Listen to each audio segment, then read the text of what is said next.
But haven't we tried? Haven't we tried using tariffs here as a deterrent? Has it worked? It has not worked. I mean, why? Well, it hasn't worked because first, the way to make tariff work is for you to ensure that you have the domestic capacity to meet your demand. You may not be able to meet it 100%, but you must be able to meet it substantially. I mean, look at the situation with cement, for instance. Nobody will begin to worry about the issue of smuggling cement because we have built domestic capacity. Look at our food and beverage sector, the fruit juice and all of that. We have substantial domestic capacity. And we have other food items outside of rice anyway, which is produced purely locally. So the use of tariff, we need to be careful. If you have a tariff differential between your country and your neighbor that is very high, then you are creating a problem. We have similar problem with vehicles. You impose a tariff of 70% on vehicles. The tariff in the neighboring country is just about 15% or less. And you say you want to stop smuggling? So we have to situate these issues within the context, first, of institutional capacity, within the context of the right kind of trade policy to adopt.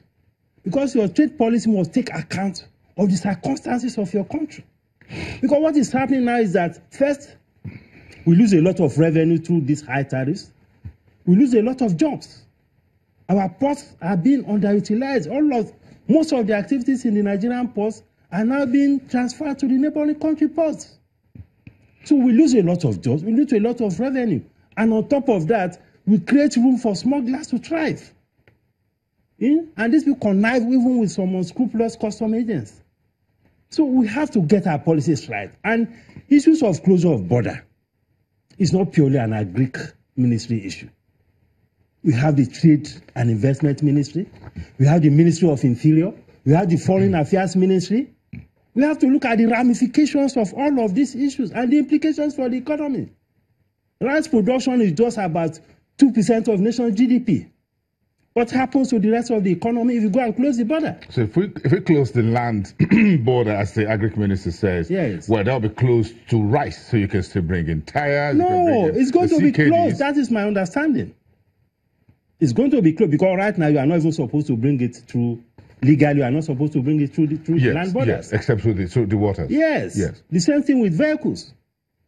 So if you are going to close the border entirely for a product that is just about 2% of the nation's GDP, what happens to the 98% of the GDP? Look at part of what the Agric Minister says, and perhaps this is one area that the government has emphasized over time. Perhaps this will work. And the Agric Minister says that the rice that we are brought in from overseas, without mentioning countries, maybe Thailand, but he mentioned Thailand, looks very sophisticated and perhaps tastes sophisticated, but it says, welcome to poison. That there is a level of acidic which causes cancer. Then a few months ago, or perhaps about a year ago, there was this story about what you call fake rice that are synthetic, that I brought in from Southeast Asia. So does the government have what it takes to appeal to you and I to stop going to the market and buy this imported rice because of the health implications to us, our children? You see, there are two ways to look at it. First, we need to look at the poverty situation in the country.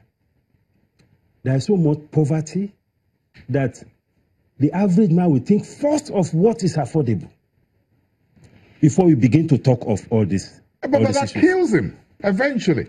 I'm just telling you the psychology of the average man that is poor. You have created a situation where the man goes to the market. The first thing he's thinking, or he or she is thinking of, is what he can afford. The cheap price. So the cheap one, that is one.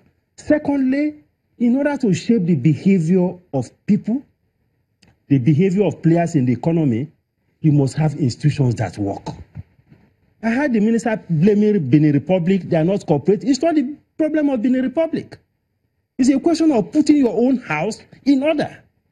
We have the customs that are supposed to man the borders. What are they doing? We have institutions of government that are supposed to ensure that there are compliance to rules. They should do their work. We cannot say because the institutions have failed, they will not take measures that will penalize the citizens. That is not fair. The purpose of governance is to make institutions work. And the purpose of institutions is to ensure that people behave the way they should behave. That is the difference between us and some of the advanced economies. In the advanced economies, policies work because institutions work. So we should get our institutions to do their work. For instance, they imposed that they said that vehicles should not come in through land borders. So if you are in Maiduguri, if you are in Katsina, if you are in Sokoto, if you are in Kebbi, if you want to import a vehicle, you have to come to the seaport in Lagos or go to Warri. Is that fair on the citizens? Just because you say you want to stop smuggling, when you have the customs at the border posts across the country? So we should face institutional issues. We should make sure that our institutions, if institutions don't work, then we have to hold the government accountable for it. You don't have to penalize the citizens because institutions have failed in their duty. That is not fair. I'm sure some of your members at the FCCI are in this rice business. So let's give it today, tomorrow, maybe to the end of the week. Let's see how the government moves on with this closure of border for imported rice. Then we'll get feedbacks. Then perhaps we'll talk again over the next few days. Thank you very much for coming here this morning. We understand it's a very busy day for business executives as we have one day shift off our trading and business week. We'll continue with the rice conversation and the marketplace when we come back. So what will happen to the price of rice when these land borders are closed? Then, of course, you have the looming $200 billion trade war between Washington and Beijing. Who blinks first before July the 6th when this tit for tat will take off? Then OPEC is being buffeted by Trump. He's tweeting, no OPEC, that is nobody coming together to fix production, fix supply, or fixed price. He wants an open skies. This is all we're discussing. When we return, you're watching Business Morning.